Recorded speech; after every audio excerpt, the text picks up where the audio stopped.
नमस्कार दोस्तों, कांग्रेस को अंग्रेजों से इतना प्रेम क्यों है, इस पर आज हम बड़ा खुलासा करेंगे। जरा सबसे पहले अपने दिमाग पर जोर डालिए और गौर कीजिए कि कांग्रेस की स्थापना किसने की? एक अंग्रेज अधिकारी ने की, A.O. ह्यूम ने की। नाम भी उन्होंने ही दिया। दूसरी बात ये कि इस देश का नाम इंडिया किसने रखा?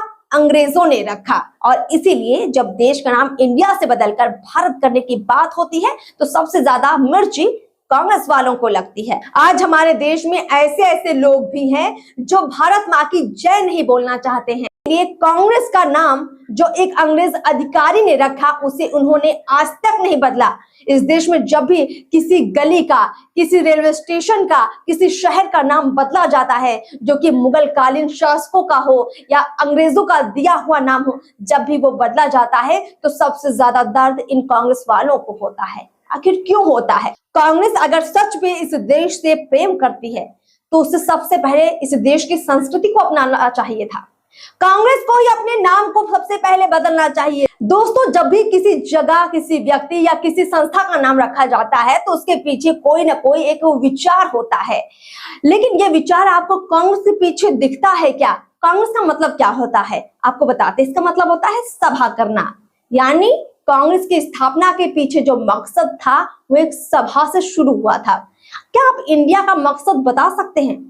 क्या इंडिया के नाम से कोई ऐसा महान व्यक्ति पैदा हुआ है? क्या इंडिया के नाम से कोई ऐसी बड़ी घटना घटी है?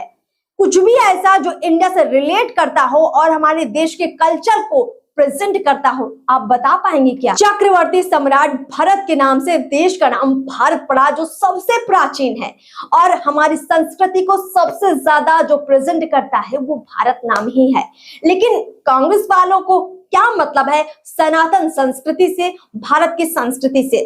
चलिए दूसरे पहलू पर बात कर लेते हैं। जब हमारा देश गुलाम था और अंग्रेजों ने भारत न बुलाकर इंडिया कहना शुरू किया तो ये एक तरह से थोपने वाला हुआ, एक तरह से गुलाम बनाना हुआ। और इसीलिए सबसे पहले हमारे देश के असली नाम को उन्होंने मिटाना शुरू किया और इसीलिए उन्होंने इसे इंडिया बुलाना शुरू किया। लोगों के जहन से उनकी संस्कृति, उनके कल्चर को खत्म करने की शुरुआत वहीं से उन्होंने कर दी जब इस देश का नाम उन्होंने भारत ना बुलाकर इंडिया कहना शुरू किया। आपको एक और बात याद दिलाते हैं, जितने भी हमारे देश के महान क्रांतिकारी थे जो फांसी के फंदे पर हंसते हुए झूल गए, जिन्होंने अपने सिर में गोली मार ली, उनके मुंह से क्या शब्द निकला होगा?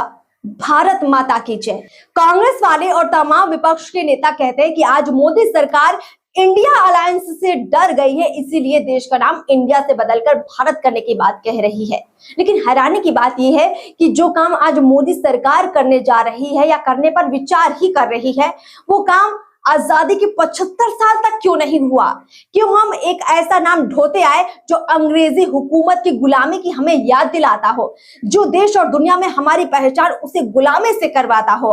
हमारी असली पहचान भारत से है, प्राचीन भारत से है, हमारी संस्कृति से है। लेकिन नहीं, 75 साल तक हमने अंग्रेजों का बोझा ढोया। आज आप देखिए तमाम टीवी चैनल्स पे, अखबारों में, सब जगह विपक्ष के तमाम नेता, कांग्रेस के बड़े बड़े नेता इस बात पर टूट पड़े हैं कि कैसे मोदी सरकार इंडिया बदलकर भारत कर रही है। लेकिन यही कल जब सनातन धर्म पर एक गंदी ओछी टिप्पणी की गई थी इन्हें के विपक्ष के एक नेता द्वारा, तब इनके जबान से एक शब्द नहीं फूटा था। तब इनमें से कोई निकल कर नहीं आया जिसने कहा हो कि नहीं, सनातन का अपमान नहीं होना चाहिए। लेकिन आज जब हम अपने देश की संस्कृति का सम्मान कर रहे हैं, अपने नाम का सम्मान कर रहे हैं, तो इनको तकलीफ हो रही है। आप भी सोच रहे होंगे कि क्यों कांग्रेस ने देश का नाम इंडिया से बदलकर भारत नहीं किया। दरअसल इसके पीछे सबसे बड़ा कारण ये था कि ब्रिटिश हुकूमत, जो उनके आका आज भी इंग्लैंड में बैठे हैं, कहीं वो नाराज ना हो जाएं। उनको खुश करने के लिए ये अभी तक उस चीज को अपने सिर पर ढो रहे हैं और उस पर गर्व महसूस करते हैं। जो किसी और ने आपको दे दिया, आपको उस पर गर्व है, लेकिन जो आपका अपना है, जो आपके अपने पास है, आपको उससे कोई लगाव नहीं है, उसका आपके दिल में कोई सम्मान नहीं है। आज हर कोई इसके समर्थन में खड़ा है कि हर जगह देश का नाम भारत ही हो, चाहे वो कागजी कार्रवाई की बात हो, चाहे विदेशों में भारत के नाम हो, हमें भारतीय कहकर बुलाया जाए, भारतीय होने पर गर्व हमें महसूस हो। और जब कहीं दूसरे देश में भी हम जाए तो लोग हमें इंडियन कहकर नहीं, भारतीय कहकर बुलाएं। इस खास विश्लेषण में इतना ही। चैनल को सब्सक्राइब कीजिए, फेसबुक पेज को फॉलो जरूर कीजिए। नमस्कार।